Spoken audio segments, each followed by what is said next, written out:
ለቀነኒ ፍት ለእህታችን ፍት እንጠይቃለን ማለት ነው። ሁላችሁም ባላችሁበት እየደረሳችሁ ፍት ለእህታችን እንድንጠይቅ እንፈልጋለን። ሰላም ሰላም፣ እንዴት ናችሁ? የሮማን ቻናል ተከታዮች በሙሉ ሰላም ናችሁ? ላይክ፣ ሼር፣ ሰብስክራይብ ማድረጋችሁን አትርሱ። ቻናሌን ዛሬ ይዤላችሁ የመጣሁት ማለት ነው ሴቶቹም ወንዶቹም ሳትባሉ ሁሉም መላው ኢትዮጵያ ማለት ነው ለቀነኒ ድምጽ መሆን አለባችሁ። ድምጽ መሆናችሁን አትርሱ። ድምጽ ሆኑለት ማለት ነው። ለእህታችን ለቅዳሜ ላይ በኢትዮጵያ 12 ሰዓት በአሜሪካ ደግሞ 11 ሰዓት በአውሮፓ ደግሞ 16 ሰዓት ነው አቆጣጠራችሁ ሰዓት። በዚህ ሰዓት ለማ የሚባለው ቲክቶከር ላይ ፊት እንድገኙ ተጋብዛችኋል ሁላችሁም ማለት ነው። ድምጽ እንድትሆኑ ለቅዳሜ ማናችሁም እንዳትቀሩ። ቅዳሜ ማለት ነው ካስ እንከፍላለን። እንዴት ነው? የእውነቴ ነው የምነግራችሁ። እኔ እግዚአብሔርን ይሄ የሰው ልጅ እየበዛ ነው ያለ፣ እየበዛ ነው የምመጣ። ይሄ ሁሉም በደንብ አድርጋችሁ ካልሰራችሁ ከዚህም በፊትም ታስታውቃላችሁ። የሆነች እህታችን ለፍቅር ብላ ራሷ ወድቃ ራሷን አጠፋች ተብሎ ዝም ተባለ። ልጁ እንዲሁ ታዋቂ ነው ተብሎ ለታዋቂ ነፍስ አንድ ነው፣ ነፍስ አንድ ነው። ይሄ ታዋቂ ነው፣ ይሄ ታዋቂ አይደለም የሚባል ነገር የለም። ዘፈኑ ይቅር እንደምን ነው ዘፍኑ የምዘፍንላችሁ ማለት ነው። ዘፈኑ ይቅር፣ እሱ ያጠፋትን ካሱ ከፍላሉ። ነፍስ አስጠፍቶ እሱ ከገደለ እሱ እችን ልጅ ካጠፋ እሱ እንደዛ እንደ እሷ እንደሆነች መሆን አለበት። እስር ቤት ገብቶ እንኳን ማለት ነው መቀለብ የለበትም። እስር ቤት ገብቶ መንግስት ሊቀልቦ አይገባም፣ ማደረግም የለበትም። 13 ዓመት የሚታሰር ኔቨር 13 ዓመት የምን 13 ዓመት ነው የምታሰረው?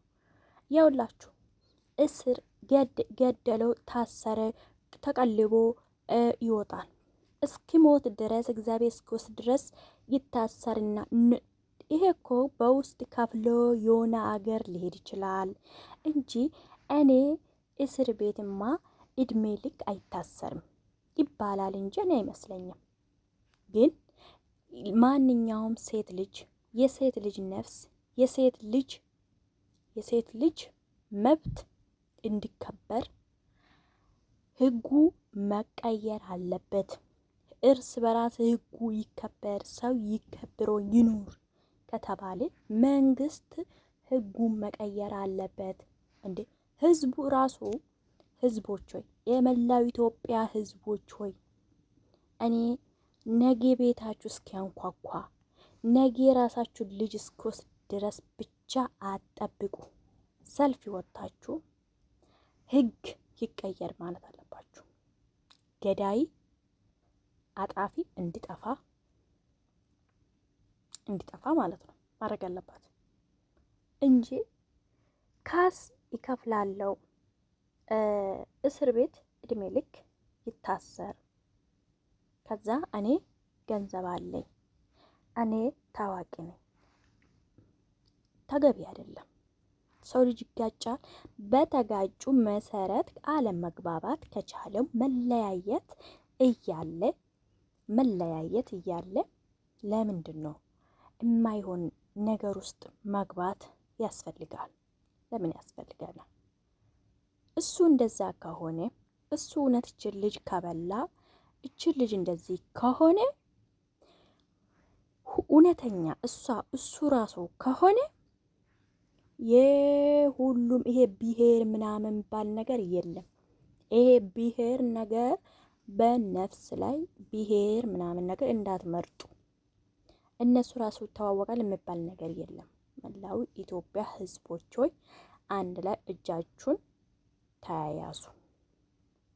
የዛ ጊዜ ነው ለልጆቻችን ነገ የኛ ልጆች ይኖራለን ብለን ደረት ነፍተን የምንኖር። እንደዚህ አንድ ላይ ስንሆን ነው እንጂ ሳንኖረው ተገቢ አይደለም። ለሌላው መማሪያ ይሆናል።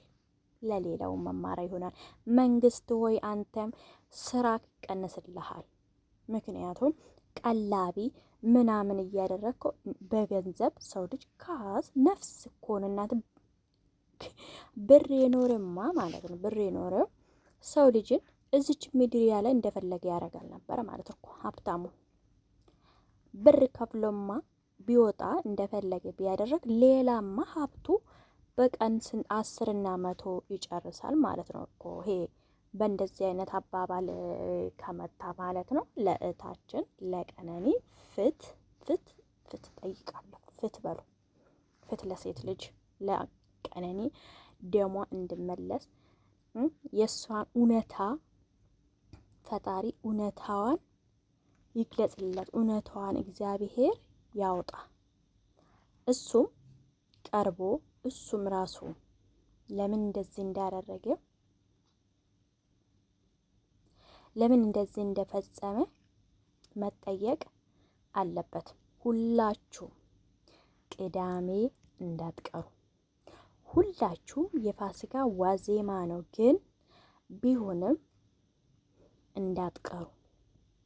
ለእህታችን ድምጽ ሁኑ። ለእህታችን የሆነ እውነታ ነገር ላይ መዋል የሆነ እውነታ ነገር መጨበጥ አለበት። ብዙ እህቶቻችን አጥተናል። ብዙ እህቶቻችን ታፍነዋል። ወንዶችም እንደዛ ታፍኗል። ግን ከእንደ እህቶቻችን የሚበዛ ነገር የለም። በጣም ብዙ የራሱን እንትና ያለ ልጆች እህቶቻችን አሉ። ስለዚህ ዝም ካልን ደግሞ እየበዛ ይመጣል እንጂ እንትና እያለ አይደለም። ይሄ ተገቢ አይደለም። እውነት ሆኖ የምነግራችሁ ካስ እንከፍላለን አይባልም። ሲጀመር አይባልም። ነውር ነው። በጣም ነውር፣ ከባድ ነገር ነው። እንደዚህ ሰው አባት እናት ካስ እንደዚህ አይነት የሚባል ነገር የለም። አባ ገዳ ነው እንደዛ ተይዟል የሚባል እንደዚህ አይነት አባባልም አንቀበልም። እኔም ቢሆን አልቀበልም።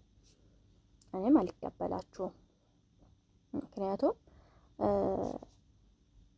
ነፍስ አጥፍቶ በገንዘብ እኔ ታዋቂ ነው የዘፈን ታዋቂ ነኝ የምንቶ ታዋቂ ነው ይሄ አይሰራም ማለት ነው። እና የእህታችን ድምጽ እንድትሆኑ ፈልጋለሁ።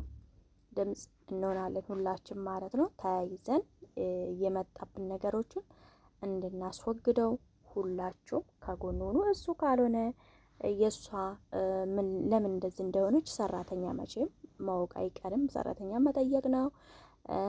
እንዴት እንደዚህ ነው? ለዛ ነው እኮ አንዳንድ ጊዜ ከሰው ጋር ውስጣችሁን ለእናት ለወንድም ለምኑን አደብቁ። በቃ አደብቁ። ችግር ውስጥ ከሆናችሁ ወይ ስልካችሁ ውስጥ አውርታችሁ አስቀምጡ።